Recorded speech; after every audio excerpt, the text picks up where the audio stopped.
So we have with us Matthew Woodyard from Auth0. First time at PasswordsCon, but he's been to B-sites before. Not trying to intimidate or scare you or anything. I'm really happy to have you here. And with this talk, protecting against breach credentials in identity workflows. So go ahead.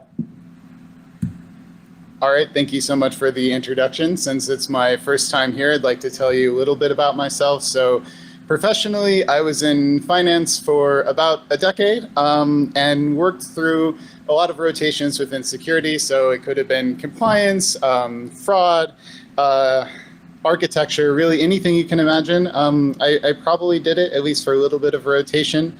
I co-founded a threat intelligence startup called Bad Packets. And currently I research emerging threats at Auth0 based a lot on the data that we have. I also do some academic research with the University of Glasgow, mostly on botnet tracking. I live in Chicago. I love to bike. I've started gardening, but I'm really bad at it. Mostly it's just weeding. I mean, honestly, like if your partner wants a garden, you will weed the garden. So that's how it goes. So about us, Auth0, part of Okta, we're a customer identity access management platform, which means that we focus mostly on things facing customers. So you like sneakers, you go to a site to sell sneakers, you hit that logon box, that's what we do. And anything past that, though, completely opaque to us, right? So we don't know anything about the web apps downstream. We don't know about their AppSec posture. So that gives our Intel team the motivation to track botnets, track credential leaks, aggregate insights from the logs that we get from all of our customers, and maintain a robust credential database and integrate it into identity workflows before they hit applications, because that's where our control stops. All right. So that's me. I want to talk just a little bit about credential stuffing, you know, what it is. Keep things a little bit informal, really, because I know that a lot of people in this room may have some background here on what it is already. But nevertheless, we'll go through it. I'll keep things a little bit informal. I'll stop for questions like in 3 acts. So if there are any things that need clarified, please definitely do that. So we'll start with the what, why, and how of credential stuffing, the state of affairs, and what we're seeing from our log data and controls that we can put in place. So what credential stuffing is exactly? Essentially, it's the reuse of credential leaks and attacks from unrelated leaks to the target account. So by credentials here for the scope of this talk, I just mean things like usernames, email addresses, and passwords used in some combination or something like this. So related attacks like session hijacking, other types of brute force attacks, going to be out of scope for the purposes of this presentation. But I think credential stuffing will be with us always because people will continue to reuse passwords. Sites will continue to leak the passwords that you used on them. So why do threat actors employ this attack in the first place, besides just its efficacy? Like, what are they after? What are the goals? So a lot of times there's an economic objective. So I'm going to give as an example, say that an attacker wants to do an account takeover, and their goal is to use a password that you had used before, say that it was leaked by Ashley Madison, and you reuse that password on your favorite sneaker e-commerce site. That person wants to get those sneakers, resell those sneakers, and there you go. So a second example of why you would fall victim to credential stuffing is attackers themselves want the personal data. So there's sort of this feedback loop to the attack itself, where if you have access to the account, you get to learn more about the subject. You get access to their sneaker account, you find out where they live, you can then launch a more targeted attack. And similarly, from a workforce standpoint, whomst among us has not reused their work email on another service? Maybe you don't reuse your password as PasswordsCon, we don't reuse passwords here, but you probably reuse your email, and it's really great for lateral movement. If somebody's domain is okta.com that gets leaked, I wonder where they work. All right, so let's put it all together. I'm probably gonna walk for this one. We'll hope that it works. Okay, cool. All right, so an attacker would start with a list of passwords from the usual sources. So, dark web, whatever, public leaks, and their own previous attacks. So this is kind of the feedback loop that I'm talking about here. They would load that into a database, and either through scripted or unscripted means like humans, and we'll talk more about that in a little bit, typically through a botnet or something to obfuscate them, they'll hit your identity workflow, and then they'll get to your precious web application. So separating out the identity workflow for the purposes of this talk is going to be at least a little bit important, because that's the data that we're looking at. Right, so I'm going to take the first break for discussion. If there's anything about that wasn't clear, that you have questions about, maybe it went too fast, let's go ahead and take a second to talk about that.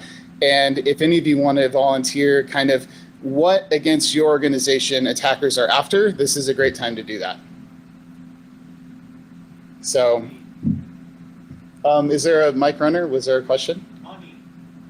Money. All right, your attackers are after money. Really glad to hear that. But is it primarily a monetary objective in this room? Like, is most of it they're trying to steal some material good, or take money directly, or what? A lot of times they just seem to get into a host and don't know what they have. Just looking around and maybe trying to pivot. Okay, yeah. It's not like they have an actual target for a reason. So what you're saying is that a lot of the attackers that you see, they're kind of getting in, dorking around, figuring out what's there in the first place, and they're not coming into it with like a...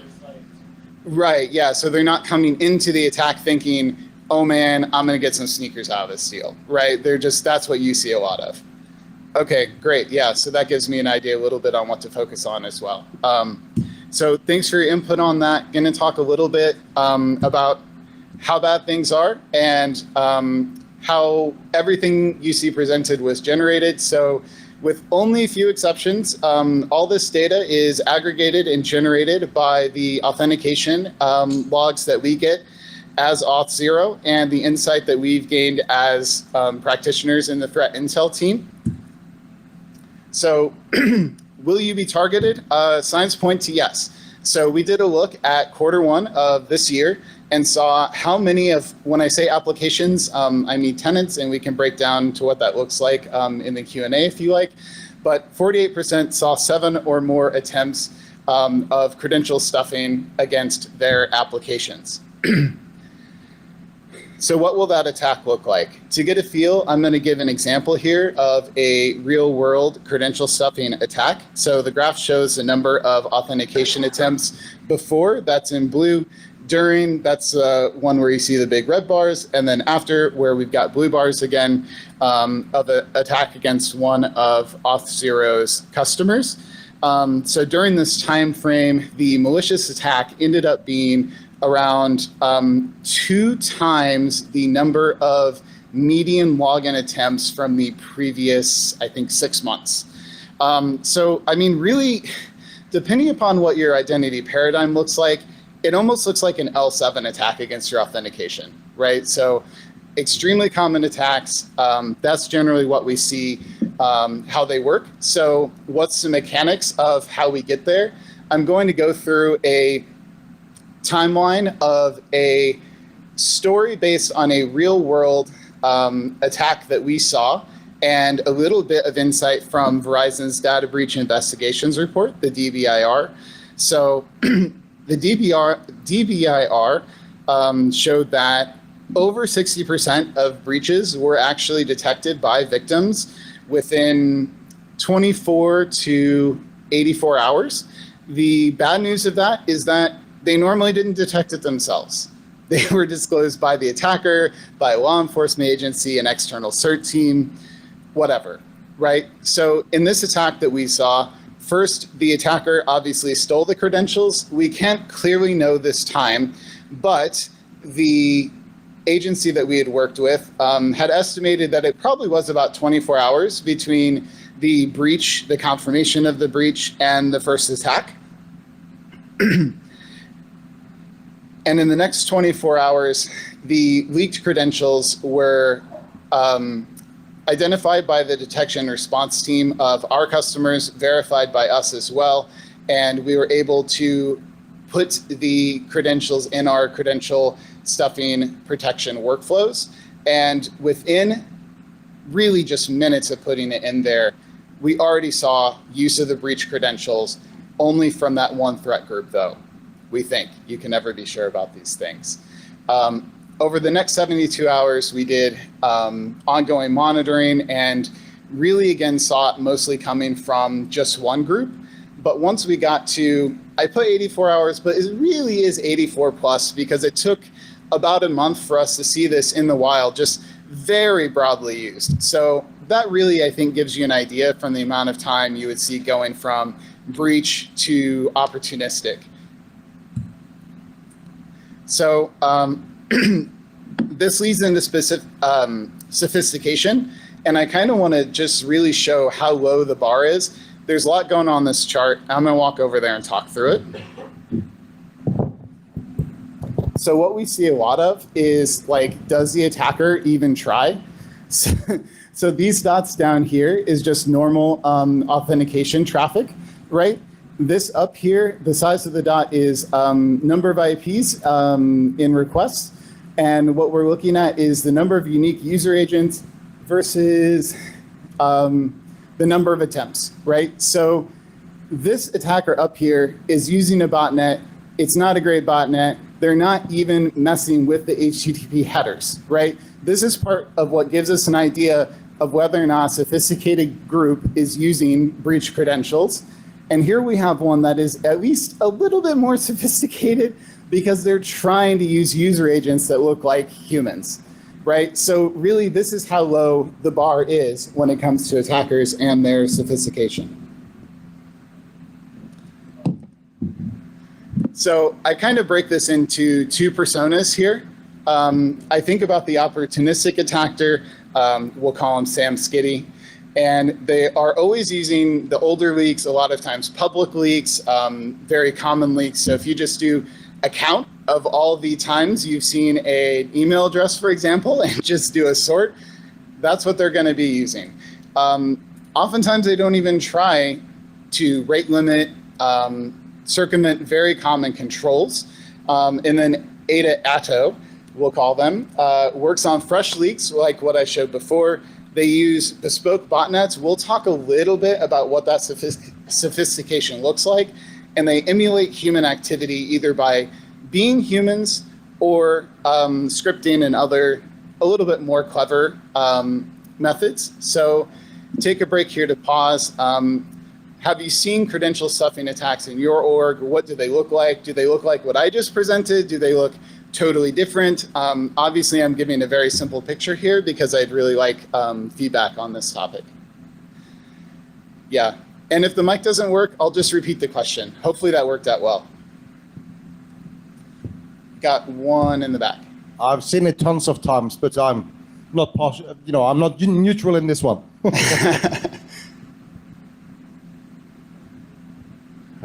Hi. Yes. My employer has seen credential stuffing attacks, and actually with a shorter timeline than you're showing here, and on the more advanced side of it. So yeah, it's real. So it's real, and kind of what I presented matches up with your experience more or less? Yeah. Okay. Yeah, I'm honestly happy to hear that, because as a researcher, you're never really sure if you're on the right track until everybody else tells you you are, or I don't know if you have low self-esteem, it kind of works the same way. So if there are no other questions, I can just move on to talking about controls that might be put in place. We are way ahead of time, so this should go pretty well. I want to revisit what I presented for before on what a slightly more sophisticated look from the identity side might look like. So you still got the attackers aggregating leaks. They're still using a botnet, but in the identity workflow, we've got the breach credentials detection, and that's really what makes the difference, right? It is so important to have at least some kind of list there, do some kind of tracking of the logs and analytics, and have some kind of action taken after that. So what we have are things like notifying users, forcing a password reset,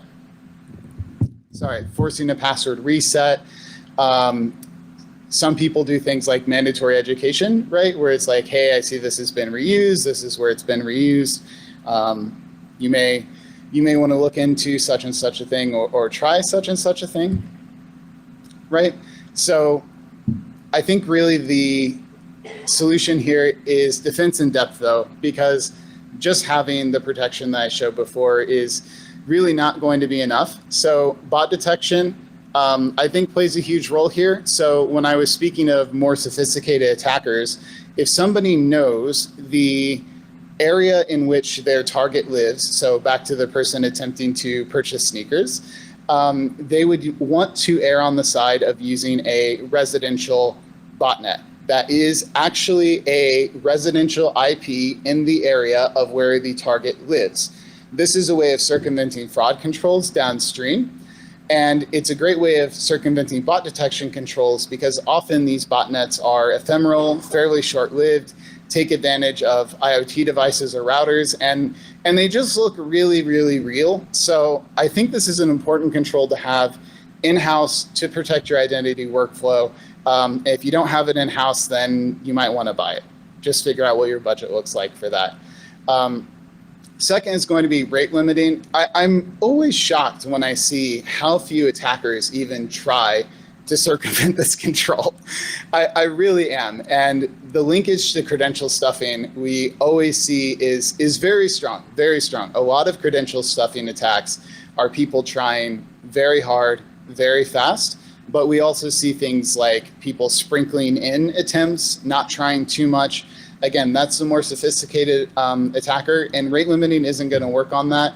Neither is something like impossible travel, where you might look at the IP of somebody who signed in and see like, oh, wow, you're signed in from Norway and Las Vegas. Like, that's pretty weird.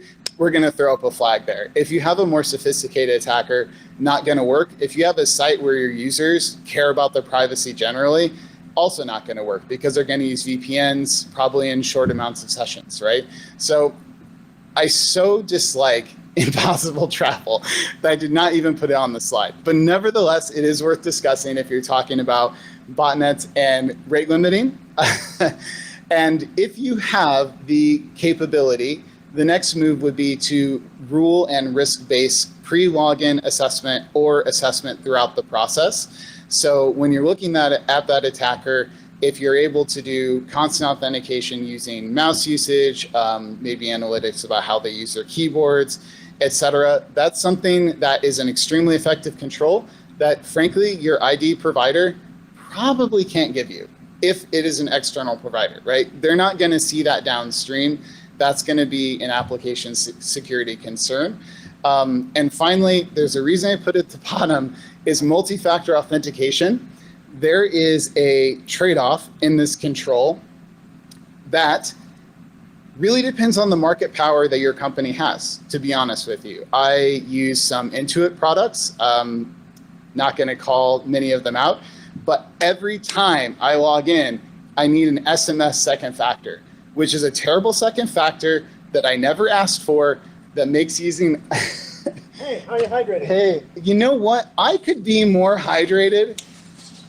Maybe I should have gone with the stand-up routine or improv in Chicago.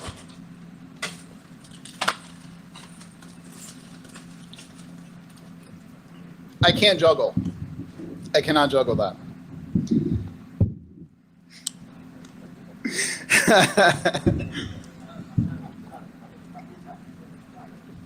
I go fast. I do. You get through that by the end of the talk. You know what? I probably can. I drink like a diabetic camel. You requested, you get it. I didn't even put that on the request. You're a mind reader. A flamingo dance would have been better, but I'll take the water. Yes, thank you. Thank you for the water. Appreciate it. So multi-factor authentication, honestly said, don't like it a whole lot. Really don't. But if you're into it and you have markets really cornered, okay, yeah, what's up? So, I mean, what's the problem with multi-factor? I mean, obviously for something like a customer-based interaction, we don't want to put excessive controls that might drive away customers. But like, you know, you've got things like the email second factor. as an option as well, which is a little bit lower barrier to entry, right? But you know, for obviously like for protecting your own organization, your staff members, like surely it's a must, right? Yeah, well, okay, let me repeat the question if that's okay. So the question in essence is, why don't I like multi-factor that much? And I'm going to put it more generously towards me because I realized that saying you don't like multi-factor a whole lot can be a real bad look at a security conference. But I also look bad, so I guess they go well together. So I think it comes down to market power and where you are. So with workforce, MFA, always do it. If it's not email or SMS and something stronger, that's great. I really think you should do it, right? And so like the Okta part of my brain does not agree with the statement I just made. But with workforce, you have to ask the question, where are my workers gonna go? I'm not gonna lose workers over this, right? But if you're selling sneakers and somebody closes that tab, that's why you have workers in the first place. So I really think that is a core trade-off. I don't know. Does that make sense? And more importantly, is that like totally incorrect in your view? Because I'm open to both. No, I think we're trying to protect against different types of things here, and you know, my security problems might not be the types of things that your researchers do based on. So. Your security problems are very interesting to my research. Do you talk offline? Yeah, we can. We also have like enough time to keep things online too. That's like exactly, we're actually, I think maybe one slide away from the last. So that is why I'm here in the first place. I really do want it to be discussion. I think part of being a researcher is carrying on the conversation, right? The great conversation, that's pretty much what we do, like it or not, in service of capital. So, basically though, I think that's what it comes down to, is a risk-based decision. And me as a user, what I don't like about SMS and email, MFA being forced on me at every login is you've introduced friction with, frankly, not a huge value add in security. And if Intuit had any competition, they probably wouldn't do it, right? They would probably lean more on risk-based controls or give me the option of what I want to use. Like when it comes to MFA, they put water so I can't put my laptop up. It's really cool to have something where you can push a button. And if you've got workforce and you have a postal service at your disposal, you can mail them hardware security devices. You can have them enroll that device, right? So I really think the friction is really important. We talked about market power. Yeah, you got to ask what's there to lose, what are they after. In an enterprise, you may have like a whole lot to lose. I've worked for really, really large organizations, and if you're like one of the biggest banks on the planet, like what is there at stake? Like, don't want to be too dramatic, but the world economy, I think we've seen. And what's the cost of implementing the control? Finally, I think is really important. Like it comes down to organization size. So show of hands, how many work at an organization smaller than 100 workers? Okay, awesome. You just volunteered yourself to be to have a question asked. So from your standpoint of all the controls we've mentioned, and maybe others that you could think of, which do you have the budget to implement, and how difficult is it? If you worked at a company of 100 individuals or fewer, what would you run up against, right? Like we've talked about what the highest ROI probably is, right? So what aligns with your budget? You want to go back to the previous slide? Yeah. You're gonna need some friends. You have 100 friends at best. Yes. So I run an MSSP, and we have a lot of clients that. Could you give him a mic? I'm sorry. Yeah. When I hear MSSP, I'm like, all right, let's get it on the record here. So, all right, it's working. I run an MSSP, and we run up to accounts not quite under 100, but 500 or less. And a lot of them have that question of, what do we implement? What's the best ROI? And despite our best efforts, not all of them want to do, risk-based discussions and go through that and really pinpoint. So we had to come up with like our essentials package, which MFA is on there because in a lot of cases it's free with the tools that they're using. If not, it's cheap through Okta or Duo or whoever. Security awareness training, endpoint protection, email security, And then if they want to go one step further, vulnerability assessments and all that. But that's generally those are the first 5 controls that people will reach for. And usually if there's like, no more than 500 employees, that's usually within their budgetary grasp. I mean, at least for your customers, right? Yeah, you can see I'm a little, kind of narrow-minded because of my topic or my specialty mostly being SIAM. But yeah, I think that's great insight for workforce, and it's good to know what they can afford. And I honestly do agree, if you're a smaller org and you're using a lot of cloud-based services, it really does often make sense to just outsource that one way or the other, right? Maybe there's disagreement there too, but honestly, that's my view, is that if you're not an identity company, you may not be that great at identity. So that's just what I've seen.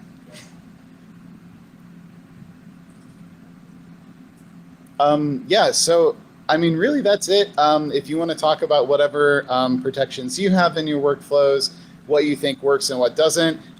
If you want to get really in depth, because I know there's a lot of PasswordsCon people that are like super duper smart about passwords and cracking them, I would really love to hear your views on, did I leave it on? I didn't leave it on. On this thing right here.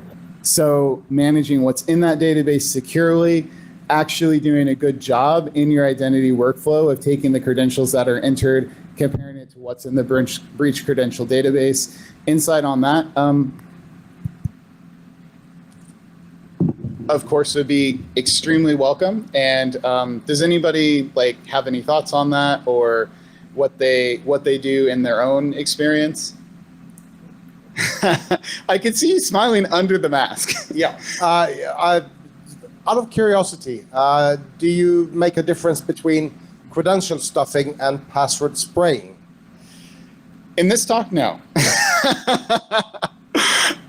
But do we track that? Yes, right? Of course. And it's, I don't know, all the brute force sort of attacks have some kind of commonality, but password spraying is almost closer to opportunistic botnet activity, I think.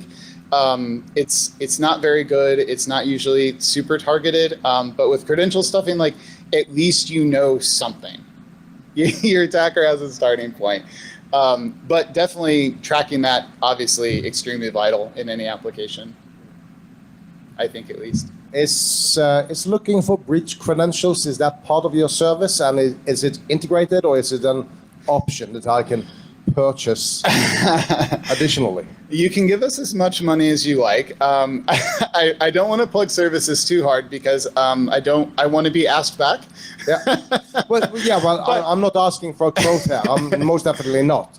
But Yeah. I do have an opinion on the use of services providing breach credentials information from, be it dark web or wherever you find it. So, yeah. Okay, yes. So I will say yes to that. I think I can safely say that, as you saw from the example, we work really closely with our customers, and they want that stuff in our breach password protection database too. So we get a lot of good stuff from that. We buy data from lots of CTI vendors, as you might imagine, when it comes to credentials. Honestly, we're not running crackers, but I would love to hear the ROI on that, because I know there have been lots of great talks on cracking passwords here. But I don't know if there's been a lot of talk of like, okay, here's the buy versus build, like here's how much really you want to spend on having a GPU or whatever that could actually crack, certain passwords hashed a certain way or whatever. That's a discussion super happy to have, and this is definitely the venue for it. But yeah, I know that I more than like talked about your question, but I hope that helps at least. And honestly, if you're not gonna buy it, you really should consider building it, like, honestly.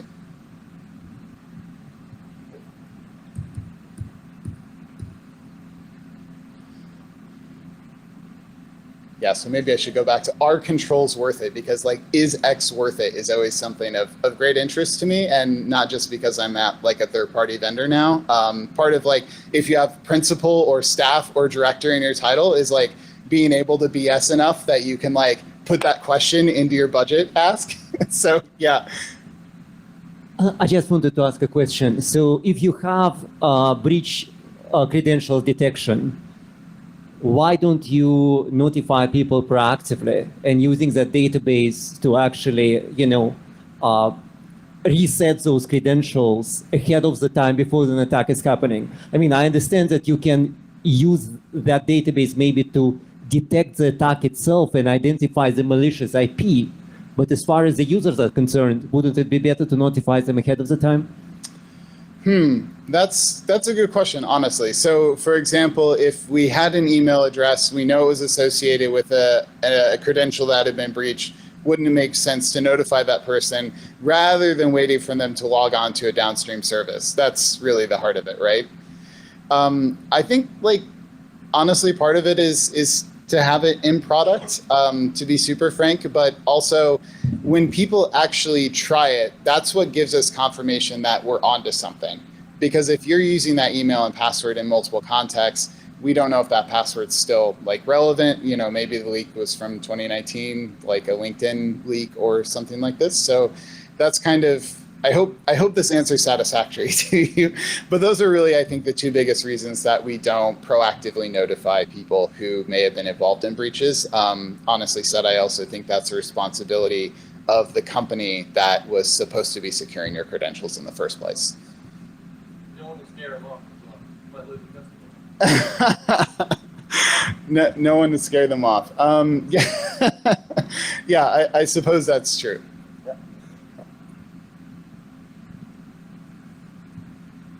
Hey, I just was curious a bit about your risk-based decision-making in SIAM. So what kind of practical implementations could somebody look at if they wanted to do risk-based policy for customer identity? Yeah, so I think that it really comes down to where you sit in the flow. So I want to say that right out the gate, right? So are you at the login box and you stop at the login box, or do you have the application? But for something risk-based, I would really look at any multiple factor that you may have, what risk may be associated with that. So if a phone number is being used for passwordless or something, really helps to have some intel on that. So there are lots of great vendors that provide things like this. I would definitely include that as risk-based. We have internal machine learning models, which you can actually read about tons, that we have resources that I can give you after this talk. I would recommend that if you have it, right? But first step is having that log data at the ready. And if you've got the data, there are lots of predictive tools that would be at your fingertips. Are you up here because you want me to leave? Or are you just up here to walk it around? Well, I have tons of questions for you. I'm just not sure if I should ask them here or afterwards. I'm here all day, and we have, I think, at least a few minutes. And yeah. I mean, I can wait. Yeah. Well, it's an interesting topic. I can tell you that we've had several talks at PasswordsCon before about protection against password spraying, credential stuffing, and so on. All talks are available online on YouTube for free. Some of these talks were held in Europe over the past few years, so a certain possibility people in the US haven't seen them and vice versa. But there's some great stuff in there. Personally, I'm working for a financial services company or ID provider in Norway. And when you use us, there's a mandatory two-factor authentication. One of the things that we do that I have pretty much never seen anyone else do in the world, and I'm not saying we are amazing, we're just incredibly good, is the fact that when you log on with us, you log on in an order that is different from how much most people do. Because usually when we're two-factor authentication, you do username, then password, and then an OTP. We ask username and then OTP, and OTP is not a push notification to you, it's a hardware device that you have where you get the PIN. And if you are not able to enter that, you will never get to the password prompt. So credential stuffing and password spraying is absolutely pointless towards us. It doesn't work.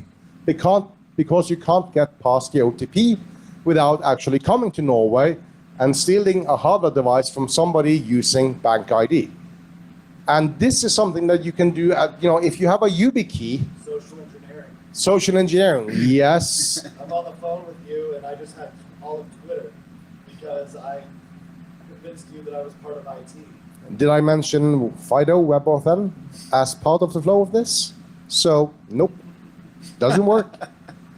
But I mean, this is something that you can do as easy with, if you have a hardware key like YubiKey or a Google Titan key or something, and you're using Secure Shell, you can set up a PAM module in your Linux box saying that whenever I SSH into my box, enter your username, and then they will ask you to use your YubiKey first. And if you don't have that, or if that doesn't work, you don't get access. I mean, I set this stuff up like 11 years ago on my box at home when I got one of the first YubiKeys made, more or less. And just for the fun, I put up a box available on the internet with Telnet and SSH available. And I said, use them first, and then you need to authenticate using the OTP.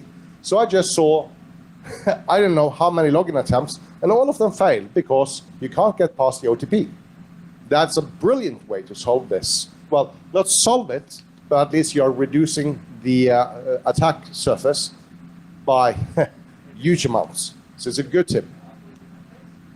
Well, in my case, I decided just to go for, only do the YubiKey, so no password at all. But again, I run PasswordsCon. I have a passion for passwords. I'm saying they are never going away. So I also say that, well, having a memorized secret in here as well is something they really should have. And for those who doesn't remember what happened to RSA and security, read up. You need a password as well. More questions or comments from the audience? Oh, yep. Yeah, I want to say also, I could not agree more. I wish in the U.S. and internationally we had. Is it like a requirement in Norway that banks issue that, or is it just totally unique? Everyone, absolutely everyone is using the same system. Us. Oh, well, that makes it easy. Yeah. Your flow is much better. Yes. Yes, please do. So this is not exactly a question, more a comment, because I didn't come here to represent Intuit, but in fact, I knew there would be somebody. In fact, I am. In that sense, so we do have a very intensive monitoring of what's happening with our customers, and I can tell you that the thing that you're talking about, this MFA, is something that we are well aware of. This morning I just got here late because I was on a call exactly about this issue. Now we have many threats and many security mechanisms and everything that we essentially know what we have to do, but everything that we're doing very slowly in order to not damage or open the door for additional fraud. So I'm sorry for what you're experiencing, but you should know that this is something that is being handled. I accept your apology, and I thank you for your service. Yeah, I mean that true. I wasn't honestly trying to pick on you. There's other large U.S. banks that actually do the exact same thing, and it really, really drives me nuts. In fairness, this is like in a small business SMB context, so I can see why they do it, right? Like small business account takeover is a really, really big deal, and even though Intuit ultimately may not be responsible or on the hook, you still have that duty to your customers, and I appreciate that. I do, right? I was just being a baby about friction, and I think that it's more of a SIM problem, honestly. So I don't know. That's my view. I hope that's a little more generous. I have two questions. One is, but you said you didn't like the impossible use case or impossible travel use case, but I didn't get the reasoning behind or what you don't like about it. And then the second is, do you have any good use cases for a situation where an organization is using a soft token as their second factor and it's compromised? Okay. You'll probably have to ask the second one again, because by the time I get through the first one, I'll probably have forgot. But what don't I like about impossible travel? If you are a provider with a lot of different customers in a lot of different places with a lot of different use cases, I hate to give it as an example, but Web3 companies that are startups really like to outsource their identity because they got to move fast, and not all Web3 companies are good at identity. But what sucks about impossible travel for them is that a lot of their customers are really concerned on privacy, do use VPNs, and within the same session, very well may change IPs throughout countries. But if you're doing something like workforce or finance, impossible travel probably makes complete sense, honestly. So that's what it comes down to, I think, is like, what is your use case? What are your trade-offs? Where's your revenue? And so the second question, ask it one more time. Compromised soft tokens. Do you have like use cases to detect, credential stuffing plus compromised soft tokens? So the question is around like what situations have arisen, or like how to deal with it, or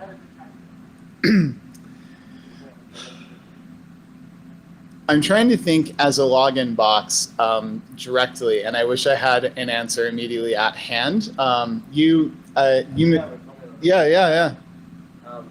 So my question actually ties into his question, but we use a SIAM provider service called Glue Identity. So I was going to ask for your comments on that. But to speak to his point, Glue is actually Java-based, and you might have heard of something called Log4j. So there's a tie in there. Did you want to comment on this question? So commenting on this question, I think that ultimately downstream application security is probably where I would see that, and I know that's not an answer that probably satisfies anyone, but that's the best I can give you. Yeah. So just wondering if you had heard of Glue Identity, and if you have any thoughts on open source providers to help to solve some of these problems. I don't really have too many thoughts on them. So for workforce protection for that use case, potential could be some providers use kind of like an 802.x like mechanism where you have an endpoint that's recognized as a friendly endpoint. And so you can enforce that at your organization where you're only allowed to actually authenticate with a work device that's been proven to be a work device. Yeah, right. Yeah. Workforce is very nice in that you have control over the endpoints, or could at least. Usually don't. Yeah, well, yeah. In this world of remote work, control is kind of a weird concept in the first place. Okay. Then we're all done. Thank you for coming to B-Sides and PasswordsCon. Yes, thank you for having me. It truly was a pleasure. I hope that I get some insults from you shortly after the next few minutes. We can do insults. But now it's lunchtime, and I hope to see you all back at 2 o'clock. Thank you.